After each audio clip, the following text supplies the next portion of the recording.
अस्सलाम वालेकुम स्टूडेंट्स। बेटा आज हम चैप्टर नंबर 11 का जो न्यूमेरिकल करने जा रहे हैं वो है हीट कैपेसिटी का न्यूमेरिकल या फिर स्पेसिफिक हीट कैपेसिटी का न्यूमेरिकल। और हार्डली मैं आप लोगों के आधे घंटे से ज़्यादा नहीं लूँगा, लेकिन चैप्टर 11 का ये सबसे मुश्किल न्यूमेरिकल है, सबसे लेंथी न्यूमेरिकल है और एक ऐसा न्यूमेरिकल है जिसको अभी तक मैंने बहुत सारे गेस्ट पेपर्स वगैरह देखे, किसी ने इज़्ज़त नहीं दी है। और ये मैं आपको बता दूं, जिसको कोई इज़्ज़त नहीं देता उसको बोर्ड वाले इज़्ज़त देते हैं। तो लिहाजा मेंटली तौर पे और फिज़िकली तौर पे तैयार रहिएगा। आपके साथ इस न्यूमेरिकल के सूरत में हो सकता है प्रैंक हो जाए। ये न्यूमेरिकल पहली बात मुश्किल न्यूमेरिकल है, दूसरी बात हद से ज़्यादा कॉन्सेप्चुअल न्यूमेरिकल है। तो मेरी रिक्वेस्ट है कि आप संजीदगी के साथ सुनिएगा इस न्यूमेरिकल को। पहले मैं इसकी तमहीद बांधूँ, न्यूमेरिकल होगा क्या। न्यूमेरिकल कुछ इस तरह का, बेटा आगे बैठो, यहाँ आओ, गर्ल्स दोनों आ जाओ आगे। हाँ बैग ले आओ, आगे आ जाओ। ये पूरी रो आई है, ये आगे आगे बैठेगी। अब देखो मसला क्या है। मसला ये है, जो ये न्यूमेरिकल्स हैं, इन न्यूमेरिकल्स में एक क्वेश्चन आएगा इस तरह का कि एक आयरन का पीस है। कौन है? आयरन का पीस है, गर्मा गर्म आयरन का क्या है? पीस है। अब आयरन का जो पीस है उसको एक कैलोरी मीटर में डाला गया। अच्छा, कैलोरी मीटर मैं लंबी करने के बजाय इसको आसान कर दूं, कैलोरी मीटर पता है क्या है? स्टील का जग। आप सपोज कर लो स्टील का क्या है, एक तो हमारे पास प्लास्टिक और शीशे का होता है, स्टील का होता है ना। मम्मा अक्सर बेशतर सस्ते वाले क्या मतलब हम जैसे बच्चे जो हैं, क्योंकि हम जैसे घर में बर्तन वगैरह तोड़ ले होते हैं, तो अम्मी अक्सर बेशतर हमारे लिए अलग से वो जो शीशे वाले ग्लास होते हैं ना, वो अलग से रखे हुए होते हैं मेहमानों के लिए। जब रेस्पेक्टेबल लोग आते हैं, अब हमारा अकाउंट रेस्पेक्टेबल में तो होता नहीं है, तो लिहाजा आप हमारे लिए अम्मी स्टील का ग्लास या प्लास्टिक का ग्लास वगैरह रख देती हैं ताकि गिराता रहे और ख़राब ना हो। अब सपोज़ कर लो स्टील का जग है। अब स्टील का जो जग होगा उसको यहाँ पे कैलोरी मीटर बोलेंगे। वैसे कैलोरी मीटर एक अलग पूरा मामला है, बट इसको बच्चों की तरह समझाने के लिए मैं कह रहा हूँ कि सपोज़ कर लीजिए एक स्टील का जग है। सवाल का सीन क्या होगा, एक स्टील का जग होगा, उसमें भरा हुआ होगा पानी। क्या भरा हुआ होगा? पानी। अब स्टील के जग में भरा हुआ है पानी। अब उस पानी में ना एक आयरन का पीस है जो हो रहा है गर्म। एक आयरन का पीस है जो हो रहा है गर्म वीआईपी करके। आप उस आयरन की पीस को उठाएंगे और पानी में डाल देंगे। अब जैसे जब बिल्कुल वो वाला सीन है, अक्सर बेशतर गर्ल्स ने किया भी हो, हमने भी किया है, कि छुरी जो होती है उसको अक्सर बेशतर बिल्कुल गर्म कभी हो जाए तो अचानक से पानी में डालते हैं, तो एक तो वो छन करके आवाज़ आती है और ऐसा ही होता है ना, और फिर उसके बाद वो पानी हल्का सा क्या हो जाता है, गर्म हो जाता है। तो वही वाला सीन बन रहा है। मैं पूरे सवाल का सीन बता रहा हूँ कि असल में सवाल पहचानोगे किस तरह।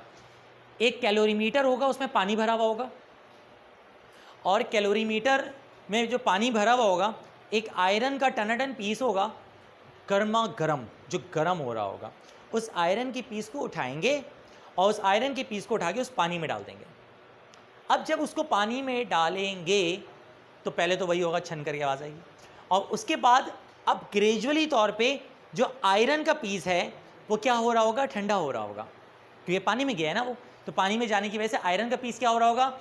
ठंडा हो रहा होगा, यानी उसमें हीट का लॉस हो रहा होगा आयरन के पीस से। आयरन का पीस गर्म था और पानी और कैलोरीमीटर ठंडा था। अब आयरन का पीस ठंडा हो रहा है हल्के हल्के, लेकिन पानी और कैलोरीमीटर हल्के हल्के क्या हो रहा होगा? गर्म हो रहा होगा। और यहाँ पे लगाएंगे हम लॉ ऑफ हीट एक्सचेंज इस सवाल के अंदर। खैर, ये सवाल का सीन होगा। दो बातें मैं आपको बता दूं कि हीट एनर्जी का जो फार्मूला होता है, याद रखिएगा, हीट एनर्जी का जो फार्मूला होता है वो डेल्टा क्यू का फार्मूला होता है MC डेल्टा टी। याद रखिएगा, ये हीट एनर्जी का क्या होता है? फार्मूला होता है। अच्छा, MC डेल्टा टी में M तो आपको पता है क्या है, M का मतलब क्या है? मास है। डेल्टा टी का मतलब है चेंज इन टेम्परेचर। C याद रखना, स्पेसिफिक हीट को कहते हैं। C किसे कहते हैं? स्पेसिफिक हीट को। अच्छा, C जो है स्पेसिफिक हीट है, और आपको पता है या नहीं पता है, बस मैं आपको इतना बता दूं कि C स्पेसिफिक हीट को कहते हैं, और वाटर की जो स्पेसिफिक हीट होती है, कोई बता सकता है for water? For water C is equal to, water के लिए C की वैल्यू कांस्टेंट है, ये एमसीक्यूज में भी आ चुकी है, इस वजह से मैं यहाँ पे हाईलाइट कर रहा हूँ। C की वैल्यू वाटर के लिए कांस्टेंट होती है और वो होती है 42 जूल पर kg सेल्सियस। क्या होती है वैल्यू? जूल पर kg सेल्सियस। ठीक है, अच्छा इसको याद करने का आसान तरीक़ेकार है, 420 से भी एक ज़ीरो आगे। ठीक है, तो C की वैल्यू जो है वो 420 से भी एक ज़ीरो क्या है, आगे है, 4200 जूल पर kg Celsius. This is the specific heat of water and it is constant value.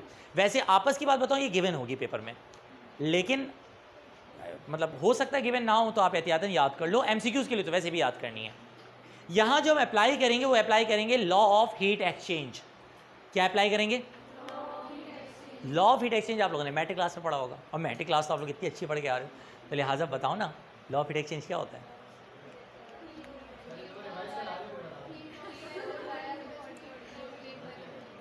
Law of heat exchange पता है क्या कहता है?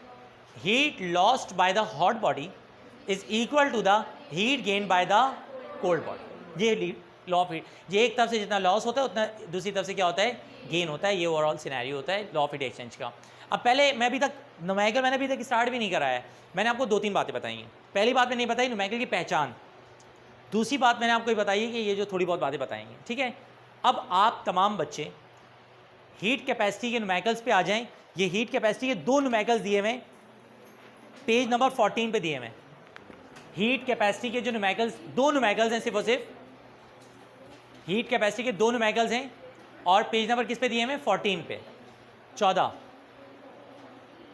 पेज नंबर 14 पे आ जाओ जल्दी से, तमाम बच्चे जल्दी से आ जाएं। पेज नंबर 14 पे तवज्जो के साथ, पेज नंबर 14 पे देखें, लास्ट में 2 न्यूमेरिकल्स होंगे। किसी बच्चे के पास अगर बिल्कुल नोट्स नहीं है तो मोबाइल निकाल के पिक्स ले लो, क्योंकि सवाल पढ़ के आपको अंदाज़ा होगा हो क्या रहा है, सवाल नहीं पढ़ोगे समझ में नहीं आएगा। आगे तमाम बच्चे, हम न्यूमेरिकल नंबर किससे स्टार्ट करेंगे? 1 से स्टार्ट करेंगे। आइए स्टूडेंट्स तवज्जो के साथ, न्यूमेरिकल नंबर कौन से स्टार्ट करते हैं? 1। मैं इतना बता दूं कि न्यूमेरिकल मुश्किल है, आपको अंदाज़ा हो गया होगा मेरी सीरियसनेस से भी, और साथ में न्यूमेरिकल को देख के भी अंदाज़ा हो रहा होगा मुश्किल न्यूमेरिकल है। अच्छा, अब इस न्यूमेरिकल को कराने के लिए मैं आपको एक टेक्निक बताता हूँ, उसको फॉलो कीजिए कि न्यूमेरिकल आपके लिए बहुत आसान हो जाएगा। सामने बेटा, ये जब न्यूमेरिकल्स आप करोगे तो इन न्यूमेरिकल्स के अंदर यकीनन 3 पार्ट्स होंगे एक सवाल के। एक होगा वो लोहे का पीस जो गरम गरम है, बात सुने, एक तो होगा लोहे का पीस जो गरम है, एक होगा कैलोरीमीटर या वो स्टील का जग, और एक होगा कौन? उसके अंदर भरा हुआ पानी। यही 3 होगा।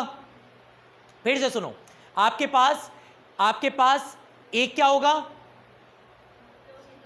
वो हॉट पीस आयरन का या किसी भी चीज़ का, यानी मेटल का, हॉट पीस ऑफ मेटल बोल सकते हैं, आयरन बोल सकते हैं। एक होगा हॉट पीस, एक होगा कैलोरीमीटर, और एक होगा वाटर। आप ना तीनों के लिए डेटा अलग अलग बनाइएगा, तीनों के लिए डेटा क्या बनाइएगा? अलग अलग। मैं उसको आपको दिखाऊंगा अलग अलग बनाते हुए, बनेगा पूरा डेटा एक साथ, लेकिन आपको जो तरीक़ेकार बताऊंगा उसको फॉलो कीजिएगा। आइए स्टार्ट करते हैं न्यूमेरिकल नंबर 1। न्यूमेरिकल नंबर 1 बेटा आप पढ़ें और सुनिएगा किस तरह डेटा बनेगा जी। अब ये देखो, पिक्चर स्टार्ट ही बड़े स्मूथ वे में हुई है। 50 gram piece of metal, 50 gram piece of metal. बेटा सबसे पहली बात, यह भी किसका जिक्र चल रहा है? मेटल का। ये किसका जिक्र चल रहा है? मेटल। तो मैं कह सकता हूं कि ये जो आपके पास है, ये आपका मास ऑफ मेटल है। ये आपका क्या है? मास ऑफ मेटल है। मास ऑफ मेटल, जाहिर सी बात है ये मेटल का क्या है? मास है। इस मास ऑफ मेटल को मैं कह रहा हूं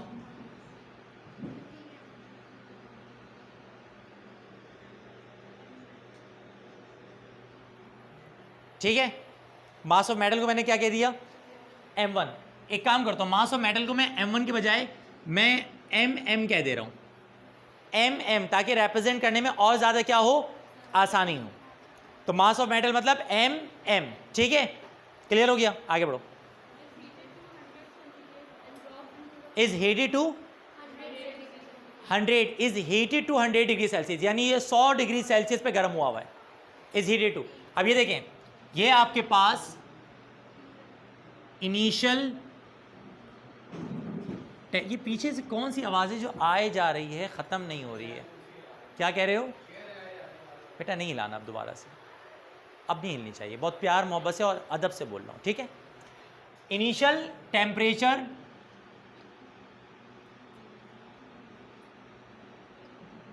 हमारे पास, मास ऑफ मेटल क्या है? mm, जो कि मेटल का आपके पास मास है। इनिशियल टेम्परेचर ऑफ, क्या दिया हुआ है? ये मेटल दिया हुआ है, इनिशियल टेम्परेचर ऑफ मेटल, यानी आपको पास Ti दिया हुआ है, ये इनिशियल है, अभी ये इनिशियल इसकी हीट है, कितना है? 100 डिग्री सेल्सियस, 100 डिग्री सेल्सियस। अब आगे की पिक्चर को ज़रा देखिएगा, मास ऑफ मेटल दिया हुआ है 50 ग्राम, जो कि डिवाइड बाय 1000 होके, 50 डिवाइड बाय 1000 होके क्या हो जाएगा? 0.05 kg।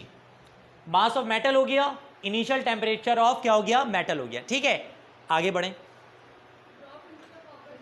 अब देखो वही चल रहा है जो मैंने समझाया था, drops into a copper calorimeter, drops into a copper calorimeter. इस गरम गरम पीस को उठाया और कॉपर कैलोरीमीटर में क्या कर दिया भाई?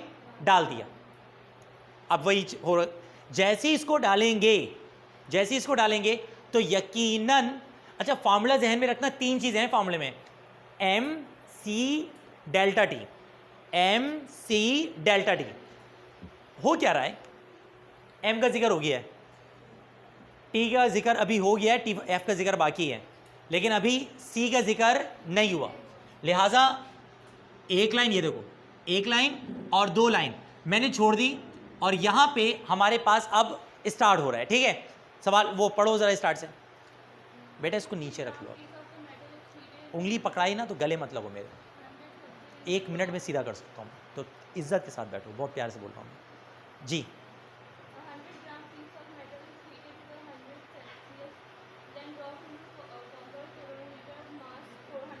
मास 400 ग्राम। अब वो क्या कह रहे हैं? Copper calorimeter of mass 400 gram. Copper calorimeter of mass 400 ग्राम का मतलब ये है कि जो आपके पास अब सिनेरियो 2 स्टार्ट हो चुका है, यानी मेटल का सिनेरियो ख़त्म हो चुका है, लेकिन अब कॉपर की बात हो रही है, यानी कि कैलोरीमीटर की बात हो रही है। तो मैं कह सकता हूँ कि ये आपको गिवन है मास ऑफ कैलोरी मीटर, और मास ऑफ कैलोरीमीटर को मैं MC लिख दे रहा हूं, यानी मास ऑफ कैलोरीमीटर। ये कितना है मास ऑफ कैलोरीमीटर? 400 ग्राम। मैं आपको पहले बता चुका हूं कि अगर इस न्यूमेरिकल को आप अच्छे अंदाज में करना चाहते हो तो सिंपली डेटा को तीनों इज्जत के साथ अलग अलग करके बनाओ, अलग अलग करके बनाओगे फ़ायदे में रहोगे। देखो ऊपर मैंने किसको डील किया था? मेटल को। मैं अभी किसको डील कर रहा हूं? कैलोरीमीटर को। अभी पानी भी आ जाएगा जी जनाब। इनिशियली 20 सेल्सियस, यानी पानी तो हॉट नहीं है ना, हॉट तो कौन था? मेटल। ऐसे ही है, वो कह रहे हैं mass of calorimeter 400 gram, initially at a temperature of कितना सेल्सियस? यानी ये है आपके पास क्या? Initial temperature of, initial temperature of copper बोलूं कैलोरीमीटर, कैलोरीमीटर बोल देता हूं, initial temperature of calorimeter. Initial temperature of calorimeter का मतलब ये है कि ये Ti दिया हुआ है कैलोरीमीटर के लिए, और ये दिया हुआ है 20 सेल्सियस। डन है यहां तक? इफ द फाइनल, नहीं बेटा पानी भी दिया हुआ होगा, पानी का मास भी होगा। सवाल जरा स्टार्ट से पढ़ो दोबारा से, सवाल जरा सुनिएगा दोबारा से। कह रहे हैं a 500 gram piece of metal is heated to 100 Celsius and then dropped into the copper calorimeter of mass 400 gram, of mass 400 gram containing 400 gram of water, containing 400 gram of water, यानी पानी का जिक्र भी हो गया। कंटेनिंग 400 ग्राम ऑफ वाटर का मतलब this is the mass of water. आपको सवाल के डेटा से अंदाजा हो रहा होगा कि सवाल इतना हल्का है नहीं जितना मास ऑफ वाटर दिया हुआ है। और कितना है? 400 ग्राम। अच्छा जी, 400 ग्राम, 400 ग्राम का मतलब 0.4 kg। अच्छा, एक चीज़ मैं ज़बरदस्ती में लिख रहा हूँ, और वो ये कि उन्होंने कहा है initially at a temperature of 20 Celsius. देखो भाई, जो टेम्परेचर कैलोरीमीटर का होगा, अंडरस्टूड है कि वही टेम्परेचर वाटर का होगा। अगर आपको इस लॉजिक समझ नहीं आ रही तो बहुत आसान है भाई। ग्लास के अंदर पानी रखा हुआ है, मैं कह रहा हूँ ग्लास का टेम्परेचर रूम टेम्परेचर है, तो जो पानी का टेम्परेचर इस वक्त वो भी रूम टेम्परेचर है ना। तो अगर बिल्फाउज उन्होंने कहा कि initial temperature of calorimeter 20 Celsius है, तो कैलोरीमीटर और पानी का जिक्र तो साथ साथ चल रहा है। तो मैं ये कह सकता हूं कि जो इनिशियल टेम्परेचर ऑफ क्या? वाटर। भाई साहब, इत्तेफाक की बात है, वो भी कितना होगा? 20 सेल्सियस ही होगा। अच्छा, एक मिनट, ये देखो, मास टेम्परेचर, ये गैप अभी खत्म हो जाएगा। लेकिन मैं आपको जो सिखाना चाह रहा हूं उसको अगर सीख गए तो कर पाएंगे न्यूमेरिकल, वरना आपके अच्छे भी नहीं कर पाएंगे इस न्यूमेरिकल को। मुश्किल है ये न्यूमेरिकल, मिक्स हो जाएगा, सब मिक्स हो जाता है। तो आपको सबसे पहले सवाल को पहचानना है, पहचानने के बाद आपने अपने डेटा को 3 सेगमेंट में डिवाइड कर देना है। ये याद रखिएगा, डेटा के अंदर हर के लिए 3 लाइनें बनेंगी, एम सी डेल्टा। अभी तक सी की बात हुई नहीं है, सबके लिए 3 लाइनें बनेंगी, M for mass, C specific heat, और डेल्टा टी मतलब फाइनल टेम्परेचर के हिसाब से, और मतलब डेल्टा टी मतलब टेम्परेचर। अभी मैंने 2 लाइनें सबकी भरी हैं। अब आप तीनों के लिए, और हो गए 3, एक वो पीस होगा जो डाला जा रहा है, एक पानी होगा, और एक कैलोरीमीटर होगा, यही 3 होंगे। अब देखो, तीनों मैंने डिफरेंस के साथ कर रहा हूं मैं। मास तीनों का जिक्र कर दिया मैंने, टेम्परेचर जिक्र कर दिया। अच्छा, एक चीज़ मुझे पहले से पता है, वो वहाँ पे बताई है या नहीं बताई मुझे नहीं पता, बट जो भी बताते फिर यही बताते, लिहाजा मैं अपने एक फॉर्मेलिटी तो पूरी कर रहा हूँ, और वो ये कि specific heat of water, specific heat of water की बात कर रहा हूँ। स्पेसिफिक हीट ऑफ वाटर का मतलब CW। Specific heat of water का मतलब क्या है? CW, यानी स्पेसिफिक हीट वाटर के लिए मैं डायरेक्ट लिख दे रहा हूँ 420 से 10 आगे जूल पर kg सेल्सियस। अब मैंने इसका तो अपनी जो लॉजिक थी मेरे, उससे मैंने इसको गुजार दिया, भाई ये है मामला। अभी इन दोनों की भी स्पेसिफिक हीट का मामला कुछ ना कुछ होगा। अब मेरे पास मैं फिल कर रहा हूं स्पेसिफिक हीट ऑफ क्या? मेटल। अब बताएं स्पेसिफिक हीट ऑफ मेटल का मतलब क्या होगा? Cm। Specific heat of metal का मतलब क्या होगा? Cm, सॉरी, यानी मुझे पता है कि मुझे डेटा में ये बनाना है। और क्या है? Specific heat of calorimeter, क्या है ना? Specific heat of calorimeter को क्या कह रहे हैं? CC, specific heat of calorimeter. अभी मैंने छोड़ दिया सवाल को, आप देखें, मैंने बहुत इज्जत से आपको पहले बता दिया था कि डेटा जो बनेगा वो 3 का बनेगा, MC डेल्टा टी, और बनेगा 3 के लिए। ये 3 लाइनें समझ में आ गई थी, 3 लाइनें। अभी इनका मसला बाकी है, एक लॉजिक है, और वो ये, उन्होंने कहा है कि फाइनल जो इक्विलिब्रियम टेम्परेचर है, जो फाइनल इक्विलिब्रियम टेम्परेचर है, फाइनल इक्विलिब्रियम टेम्परेचर मतलब TF, फाइनल इक्विलिब्रियम टेम्परेचर क्या है? TF कितना है? 22.4। If the final equilibrium temperature is 22.4 Celsius. इस लॉजिक को मैं देता हूं। मुझे एक बात बताओ, गर्म कौन था? Piece of metal. Piece of metal का टेम्परेचर ज्यादा था, 100 डिग्री सेल्सियस पे पहुंचा हुआ था भाई। और नॉर्मल टेम्परेचर पे कौन था? पानी और कैलोरीमीटर। मैंने मेटल उठाया और मैंने मेटल को उठा के डाल दिया कैलोरीमीटर में। अब जैसे ही ये मैंने इस पिक्चर स्टार्ट की तो अब हो क्या रहा है, हो ये रहा है कि ग्रेजुअली तौर पे मेटल अंदर जाके ठंडा हो रहा है और पानी और कैलोरीमीटर क्या हो रहा है, गर्म। लेकिन ये हमेशा थोड़ी होता रहेगा, ये उस वक्त तक होता रहेगा जब तक इक्विलिब्रियम ना आ जाए। ये सिलसिला चल रहा होगा, उसका टेम्परेचर नीचे आ रहा है और कैलोरीमीटर और इसका टेम्परेचर कहाँ जा रहा है, और फाइनली एक आ जाएगा इक्विलिब्रियम टेम्परेचर। अच्छा, जो इक्विलिब्रियम टेम्परेचर होगा ना, इक्विलिब्रियम टेम्परेचर जो भी होगा, उस वक्त आके मेटल, पानी और कैलोरीमीटर तीनों एक स्टेट में आ चुके होंगे। इसका मतलब मैं बोल सकता हूं कि देखो इनिशियल तो तीनों का अलग अलग था, लेकिन फाइनल तीनों का एक ही रहेगा। इनिशियल तीनों का अलग अलग था लेकिन फाइनल तीनों का क्या होगा, एक, क्योंकि फाइनली तौर पे जो टेम्परेचर कैलोरीमीटर का होगा वही टेम्परेचर मेटल का होगा, वही टेम्परेचर वाटर का होगा। बोलो बात समझ में आ रही है मेरी? तो इसका मतलब मैंने देख लो टीएफ को हर जगह इज्जत नहीं दी, मैंने एक ही दफा में लिख दिया कि final equilibrium temperature 22.4 Celsius. Picture अभी भी बाकी है, आगे वो बता रहे होंगे स्पेसिफिक हीट ऑफ, जरा बल्कि तुम्हारे तो नोट से छीन लिया मैंने, वो कह रहे हैं स्पेसिफिक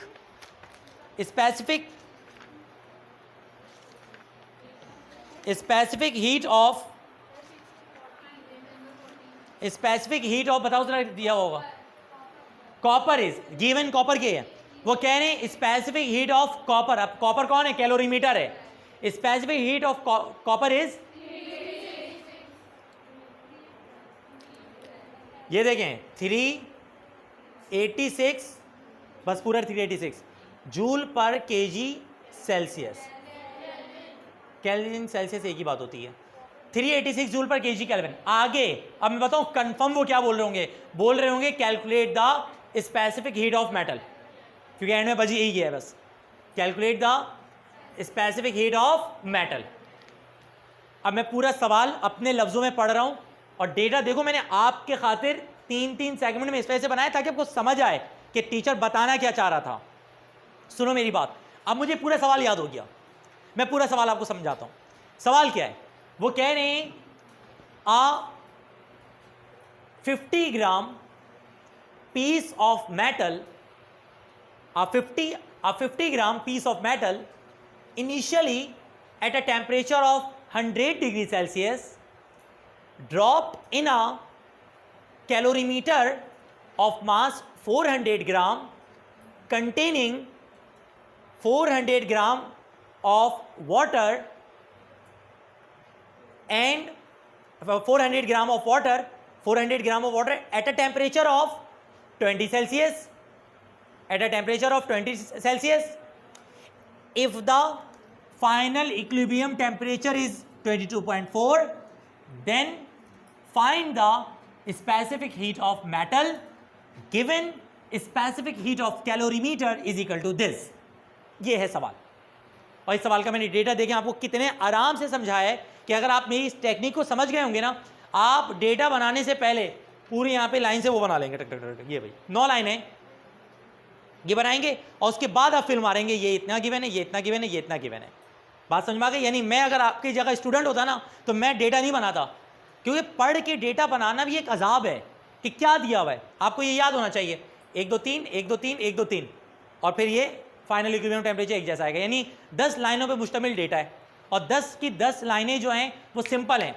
पहला मास टेम्परेचर स्पेसिफिक हीट, मास टेम्परेचर स्पेसिफिक हीट, और याद करने का आसान तरीकेकार MC डेल्टा T। अच्छा, अभी तो हमारे पास गेम ख़त्म नहीं हुआ है, अभी तो आपको अंदाज़ा ही नहीं है कि पिक्चर क्या हुई है, शुरू हुई है। मुझे एक बात बताए, यहाँ तक की बातें समझ में आ गई? अब इसके आए तमाम बच्चे सॉल्यूशन पे। मैं सिर्फ और सिर्फ पहले बताओ डेटा में कोई सवाल है? बेटा तमाम बच्चे यहाँ पे हम जो सॉल्यूशन में लगाते हैं वो करते हैं using law of heat exchange. मैं क्या यूज करूंगा? Law of heat exchange. अच्छा, लॉ ऑफ हीट एक्सचेंज पता है क्या कहता है? Heat lost by hot body is equal to heat gained by cold body. Heat lost by hot body is equal to heat gained by cold body. बोलो time क्या हो रहा है फर्स्ट ईयर का 6:30 पे ऑफ था। अच्छा मुझे नहीं पता, चलो 1 मिनट रुक जाओ, मैं बस एक ही स्टेप करके खत्म करता हूँ। Heat loss by hot body is equal to heat gain by cold body. Done है यहाँ तक? अब बेटा करेंगे क्या, मुझे एक बात बताओ, बस एक लाइन बाकी है, एक लाइन के बाद आप लोगों को करने के लिए दे दूंगा। एक बात बताइएगा सोच समझ के, फॉर्मूला क्या बनेगा? MC अब ये बताएं हॉट बॉडी क्या है? मेटल। फिर बताओ हॉट बॉडी क्या है?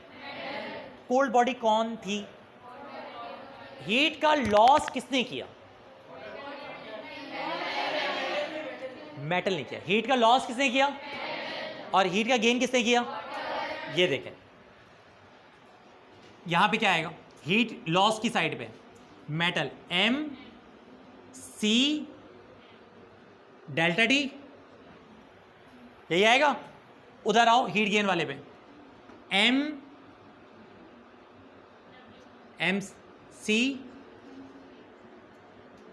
Delta T plus MWCW delta T. आप कहेंगे क्या किया आपने? अब सिर्फ 1 मिनट मुझे और दे दो, मुझे पता नहीं था, मैं तो अपने टाइमिंग से चल रहा हूँ। आपके पास MMCM delta T, MCCC delta T, MWCW delta T, ये देखें ये हमारे पास हीट लॉस है और ये क्या है? Heat gain. दोनों अब यहाँ पे सारी वैल्यूज आप पुट करेंगे। डेल्टा टी तो आपको पता है ना, डेल्टा टी की जगह क्या आएगा? TF minus TI। TF पता, TI पता, TF minus TI, TF minus TI, TF minus TI, सबको सॉल्व करेंगे और यहाँ से किसको सब्जेक्ट बना लेंगे? CM को। आगे घर पे सॉल्व कर लेंगे वैल्यूज पुट करके, घर पे इजी होके सॉल्व कर लीजिएगा। अल्लाह हाफिज। अच्छा भाई बॉयज़, जिनको पानी वगैरह पीने पी लें। अब ज़रा इसकी वैल्यू को देखो कैसे पुट करोगे आप। MM की जगह ज़रा बताओ कितना आएगा? 0.05। CM की जगह बताओ ना, ढूंढो। CM तो सब्जेक्ट है हमारा, CM निकालना है। अच्छा डेल्टा टी क्या होगा? TF minus TI, TF minus TI। अच्छा एक बात बताओ, डिफरेंस कैसे निकालते हैं? फाइनल में से इनिशियल को क्या करते हैं? माइनस। अभी मेटल की बात हो रही है, मेटल का फाइनल तो सबका एक जैसा है। फाइनल तो सबका क्या है? एक जैसा। फाइनल कितना आएगा? 22.4 माइनस इनिशियल बताओ कितना आएगा? 100। अच्छा लेकिन यहाँ पे क्या करेंगे? 100 माइनस, समझ में आ गया? बड़े में से छोटे को माइनस करेंगे भाई, छोटे नहीं बताना। बड़े में से छोटे को माइनस करेंगे तो क्या होगा? 100 माइनस 22.4। समझ में आ गया ये? अब यहाँ हो MC 0.4, CC है हमारे पास 386। सही तो है 386। और delta T TF minus TI। अब देखो TF कितना आएगा? 22.4 और -20। देखो बच रहा है, लड़कियां जाते हैं साथ, इसको पढ़ना आ जाता है। अच्छा जी माइनस, सॉरी प्लस। अब प्लस के बाद ज़रा वैल्यूज पुट कराएं मुझे। ये नीचे लाइन चली, मेरे पास बोर्ड में आगे जगह नहीं है। Plus plus plus plus 0.4 380। बेटा CW स्पेसिफिक वाटर बताओ ना। 4200। आगे अब TF माइनस TI 22.4 माइनस 20। ये देखो MMCM delta T, MCCC delta T, MWCW और डेल्टा टी। क्लियर है यहाँ तक? अब मेरा बेटा आप एक काम करो, जल्दी से मुझे बताओ 10 में से माइनस 22.4 करो और जो आंसर है उसको 0.05 से मल्टीप्लाई करो। 78.6 × 100 में से 22.4 माइनस करो और 0.05 से मल्टीप्लाई 3.88। देख लो 3 पक्की बात है ना, वीडियो रिकॉर्ड हो रही है। एक दो और भी कर लो एहतियातन भाई, आप कर रहे हो, यही है। अच्छा साथ में क्या आ गया CM। अच्छा अब यहाँ पे पता है क्या करो, यहाँ पे करो 22.4 माइनस 20, जो आंसर है उसको 386 से मल्टीप्लाई करो और जो आंसर है उसको 0.4 से मल्टीप्लाई करो। लिखो -365 माइनस में आ ही नहीं सकता, गलत गलत बता रहे हो। 22.4 minus 20 is equal to is equals to 2.4 multiply by 386 multiply by 386 926 multiply by 0.4 multiply by 0.4 370.56 overall क्यों निकाला पहले ये बताओ ऊपर का 370.56 370 पॉइंट, तुम भी एहतियातन कर लो ज़रा, 370.56 यही आ रहे हैं। अब आओ प्लस, अब दोबारा शुरू हो जाओ तुम 22.4 माइनस 20 करो मल्टीप्लाई बाय 4 और फिर मल्टीप्लाई बाय ये। बेटा तुम चेक कर लेने इससे सही वैल्यू बताइए नहीं बताइए। 4032 ये सही बताई थी, ये कितनी आई है 4000 370.56 पहली वैल्यू तो बताओ 4000। अब सही है पूरी बस। अच्छा अब क्या करेंगे देखें, CM निकालने के लिए डिवाइड कर देंगे, लिखेंगे 370.56 प्लस 4032 डिवाइडेड बाय 3.88 3.88 करो सर।